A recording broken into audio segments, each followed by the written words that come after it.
ఇప్పుడే జీ5 app download చేయండి. చూడండి మీ ఫేవరెట్ టీవీ షోస్ ఎప్పుడైనా ఎక్కడైనా. ఓ డబ్బు డబ్బు డబ్బు, అది తప్ప నీకు వేరే ధ్యాస ఉండదా? అయినా నువ్వు అడిగినప్పుడల్లా డబ్బులు ఇస్తూనే ఉన్నాను కదా. అడిగితే కాదు మనోహరి, అడుక్కుంటే ఇస్తున్నావు. అందుకే నేనంటే ఏందో చూపించి నీకు ఇట్లా చేసిన. సరే, ఇప్పుడు మనలో మనం కొట్టుకోవాల్సిన టైం కాదు, కలిసి ఉండి వాళ్ళని కొట్టాల్సిన టైం. అసలే అమర్కి అరుంధతి బాగ్. ఇక్కడొద్దు. ఏమొద్దు? ఆ ఆత్మ ఇక్కడే ఉంది కదా, మన మాటలు వింటే నష్టపోయేది మనమే. అందుకే కొన్ని దినాలు మనకి తెలిసిన నిజాల గురించి ఎక్కువగా మాట్లాడొద్దు.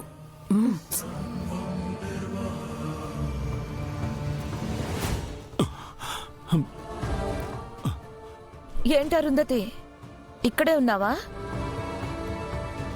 నా మాటలన్నీ వింటున్నావా? బాలిక, ఆ బాలిక మతి భ్రమించి మాట్లాడుచున్నది. ఆ మాటలు నీవు వినరాదు. విన్నచో నీవు బాధపడేదవు. వెళ్ళేదము రమ్ము. పర్లేదు గుప్తా గారు, నా స్నేహం నాకిస్తున్న బిరుదుని వినకపోతే ఎలా? అది కాదు బాలి. అయినా చిన్నప్పటి నుంచి నీ పక్కనే ఎందుకున్నానో తెలుసా? నీ ఆనందాలు పంచుకోవడానికో నీ మీద ప్రేమతోనో కాదు, నీ కన్నీళ్లను చూసి ఆనందించడానికి, నీ కష్టాలను చూసి నవ్వుకోవడానికి. లైఫ్లో అన్నీ ఉన్నాయి. సంతోషంగా ఉన్నాననుకున్న టైంలో నేను కొట్టిన దెబ్బ ఎలా ఉంది? గట్టిగా తగిలింది కదూ.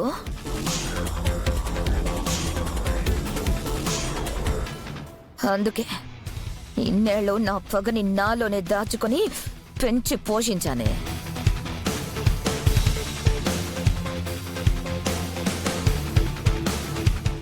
ఇప్పుడు నువ్వు ఆఫ్టర్ ఆల్ ఒక ఆత్మవి.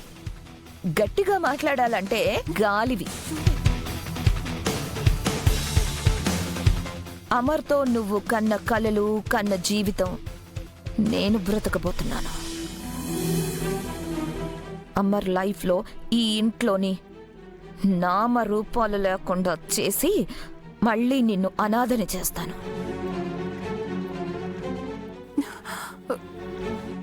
నువ్వు అప్పుడు ఇప్పుడు ఎప్పుడు అనాథవే, అనామకురాలివే, నష్టజాతకురాలివే. మనోహరి, చాలిక. నీకు కోపం ఉంది, సంపినం అయిపోయింది కదా. పద పదం దా పద.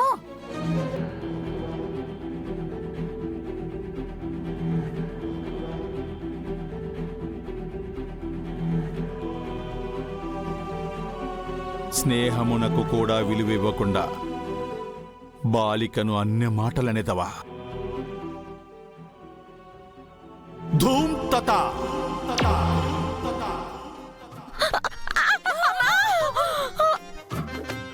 అయ్యో మనోహరి, పడిపోయావా?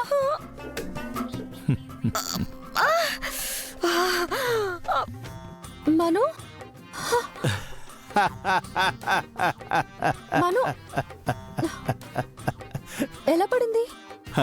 తొక్కపై కాలు వేసెను, జారి పడెను. ఇప్పటిదాకా లేని తొక్క ఉన్నట్టుండి ఎలా వచ్చింది? తొక్కలో తొక్క ఎక్కడో అక్కడి నుంచి వచ్చినది. ఆ తొక్క ఎలా వచ్చింది అంటున్నా. నీ అధిక ప్రసంగం ఆపుము. గుప్తా గారు, ఓయ్, అది మీ పనే కదా? మరి ముమ్మాటికి మా సోదరుని పరుషముగా మాట్లాడినచో నేనెటులు ఊరుకునేదా?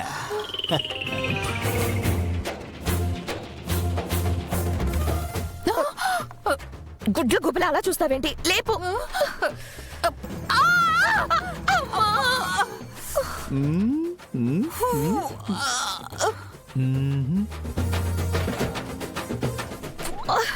నీకు సాయం చేయాలనుకున్న చెయ్యిలాగి నువ్వు పైకి ఎదిగిన దానివి.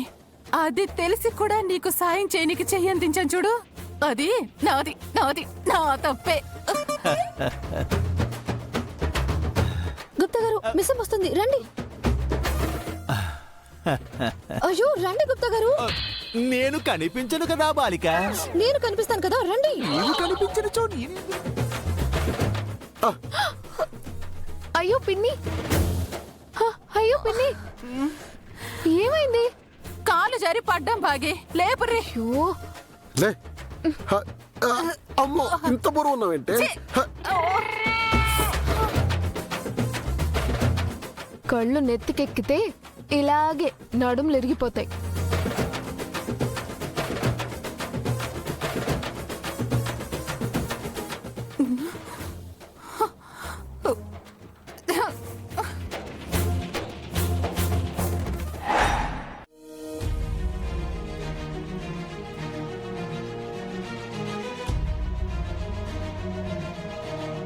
ఏం ఆలోచిస్తున్నారు సార్? ఆయన్ని ఇవాళైతే వెళ్లకుండా ఆపగలిగా, కానీ ఎన్ని రోజులు ఆపగలనో, ఎంతకాలం ఈ నిజాన్ని దాచగలనో నాకు తెలియటం లేదు రాథోడ్. నేను చేస్తుంది కరెక్టే అని నాకు నేను సర్ది చెప్పుకుంటున్నా, కానీ మిస్సమ్మ కళ్ళల్లోకి చూసి అబద్ధం చెప్పలేకపోతున్నాను. పాపం రాథోడ్, అక్క కోసం కలలు కంటోంది. అలాంటిది తన తోడబుట్టిన అక్కని ఇంకెప్పటికీ చూడలేనని తెలిస్తే మిస్సమ్మ ఏమైపోతుందో అని నాకు చాలా భయంగా ఉంది. మనసులో మిస్ అమ్మ మీద ఇంత ప్రేమ పెట్టుకొని ఎందుకు సార్ అంతలా పట్టనట్టు ఉంటారు? మిస్సమ్మని ఇన్ని రోజులు ఒక శ్రేయోభిలాషిలా చూశాను. ఇప్పుడు నా భార్య చెల్లెలుగా చూస్తున్నానంతే. తన మీద నాకు ఎలాంటి ప్రేమ లేదు, రాదు. తను ఎప్పటికీ నా భార్య చెల్లెలుగానే ఉంటుంది. మా పెళ్ళి సరిదిద్దలేని పొరపాటు. సార్ సార్ తప్పుగా ఆలోచిస్తున్నారు సార్.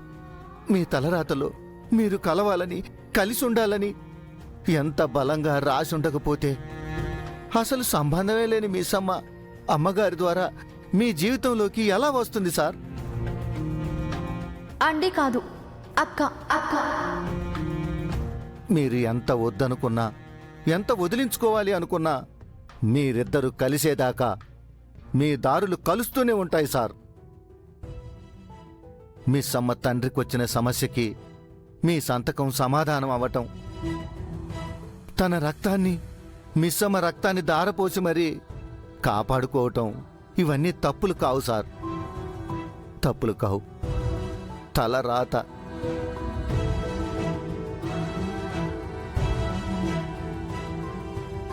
సార్ సార్ మీకు గుర్తుందా, ఆ ఇంటి వాళ్ళకి ఏ కష్టం వచ్చినా మీరు అండగా నిలిచారు. ఏం చెప్పాలనుకుంటున్నావు రాథోడ్? సార్ అసలు మనోహర్ అమ్మగారితో కావాల్సిన పెళ్లి మిస్సమ్మతో ఎందుకు జరిగింది సార్?